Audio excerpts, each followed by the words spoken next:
Fala, pessoal do oitavo ano, professora Simone Cassiari, de Ciências, passando por aqui com mais um vídeo de correção das atividades do PET.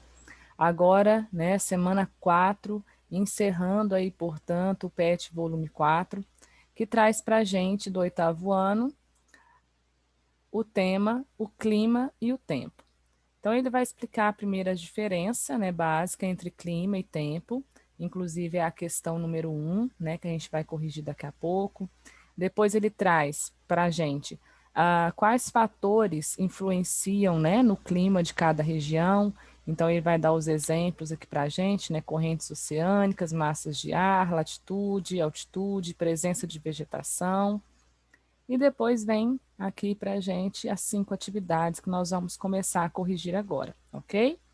Atividade 1. Diferencie clima de tempo.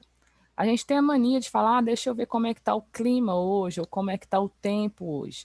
Então, através dessa pergunta, né, dessa atividade, a gente vai conseguir diferenciar, né, o que é cada um dos dois, das duas características aí atmosféricas, né, da nossa região. Então, clima é o conjunto de características atmosféricas. Então, quais características? Temperatura, quantidade de chuva, a umidade do ar, os ventos, né? De uma região durante longo tempo. Então, o clima é uma questão mais ampla, né? É um processo que toma conta daquela região durante vários e vários anos. Então, isso é clima, tá? O tempo já é a análise dessas mesmas características, né? Temperatura, chuva, umidade, vento, só que num curto prazo de tempo, né? Com diferença aí de algumas horas ou de algumas semanas. Então, quando a gente vai lá olhar em algum site, né? Deixa eu ver se vai chover semana que vem. Deixa eu ver se semana que vem vai estar frio, se vai estar calor, se vai estar, como é que vai estar? Isso é tempo, né? O tempo é aquela análise mais próxima, né? Com um curto prazo de tempo. E o clima já é uma coisa mais ampla que vai perdurar em determinada região por um longo espaço, né, de tempo aí, ok? Número 2. Quais são as atividades que definem as variáveis, desculpa. Quais são as variáveis que definem o clima de uma determinada região? Então, são justamente aquelas variáveis que ele cita lá em cima no resumo, né?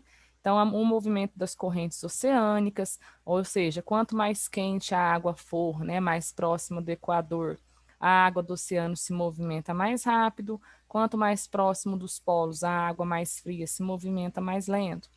Massas de ar, a mesma coisa. Quanto mais quente, a massa de ar se movimenta mais rapidamente. Quanto mais fria a massa, mais lento o seu movimento. Latitude, né, também influencia muito no clima da região, que é a relação que tem de qualquer ponto do planeta com a linha do Equador. Lembrando que a linha do Equador é aquela linha imaginária que corta o globo terrestre, né, na horizontal, em dois hemisférios, o hemisfério norte e o hemisfério sul, tá ok? Quanto mais perto do Equador, ou seja, quanto menor a latitude, maior a temperatura. Quanto mais distante do Equador, maior a latitude, menor é a temperatura. Outra questão, né, outra variável que influencia no clima é a altitude, né, que é com relação ao nível do mar. Quanto mais próximo do nível do mar, mais quente é, né? Quanto mais alto, quanto mais, mais distante do nível do mar, mais frio a região vai ser. E, por último, ele cita lá também a vegetação, né? Que é outra variável. A presença de vegetação vai influenciar diretamente no clima. Quanto mais plantas tiver, quanto mais vegetais na determinada região, mais fresquinho, mais ameno é a temperatura. E quanto menos plantas, né? Quanto mais se tem devastação, corte de florestas e tudo mais a temperatura se eleva. Então, as variáveis básicas aí, correntes oceânicas, massas de ar, latitude, altitude e presença de vegetação. A número 3.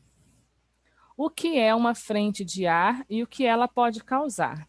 Então, a frente de ar, ela é, na verdade, o encontro entre duas massas de ar.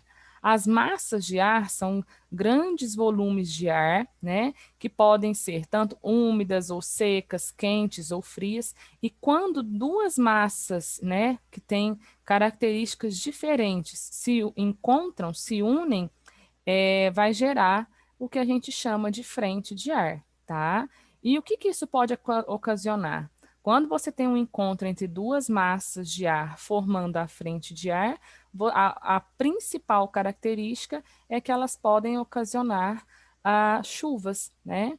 O que é muito interessante, porque assim, a gente está passando aí por momentos no planeta que, pela ação do homem, a gente acabou influenciando muito nessa temperatura, nessa umidade da atmosfera, e esse encontro entre duas massas de ar, formando a frente de ar e gerando chuva, está ficando cada vez mais raro, né? Número 4. Como a ausência de vegetação pode influenciar no estado de um clima? Então vamos lá. Ele cita lá no resumo do PET, né, que uma das variáveis para o clima é a presença ou a ausência da vegetação. Então, quando tem uma vegetação presente, né, as florestas, as matas, a gente tem, primeira coisa, a manutenção da umidade do ar, né? Então, a vegetação presente em determinado local vai ajudar a manter a umidade do ar, porque as plantas transpiram, tá? Elas perdem água para o ambiente. É o que a gente chama de evapotranspiração. E isso auxilia na manutenção da umidade do ar. Outra coisa que a vegetação também consegue fazer é absorver o calor da radiação solar. Então, mesmo que se tenha radiação solar, essa vegetação vai absorver uma determinada parte desse calor e vai tornar o clima ali nessa região um pouco mais ameno.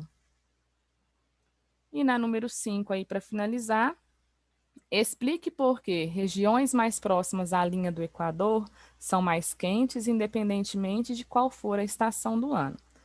Então, a gente está falando de latitude, né? Então, quanto mais perto do Equador, que é o que está perguntando aqui, menor é a latitude, tá? A gente tem a latitude variando aí no Equador é a latitude zero, né? E depois ela vai aumentando.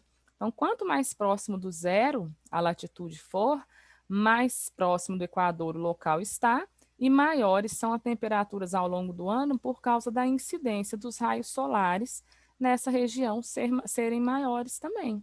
Então, a incidência de raios solares é maior na região do Equador. Então, tudo que está próximo, né, da linha do Equador, com uma latitude aí menor, vai ser mais quente ao longo do ano, porque a incidência dos raios solares é quase que constantemente a mesma durante todo o período, né, dos 365 dias do ano aí, ok? Pessoal, espero que vocês tenham gostado, que usem esse vídeo com sabedoria para fazer as correções de vocês. Lembrando que agora, encerrando essa semana 4 do PET volume 4, vamos iniciar a entrega das atividades, né? Então, façam suas correções, façam as atividades com capricho, né? Cuidado com a letra, tudo direitinho. Tirem fotos de qualidade para enviar no Google Classroom assim que a pasta for aberta, ok? Vamos torcer também para que logo, logo a gente esteja junto novamente. Fiquem todos muito bem com suas famílias e em suas casas.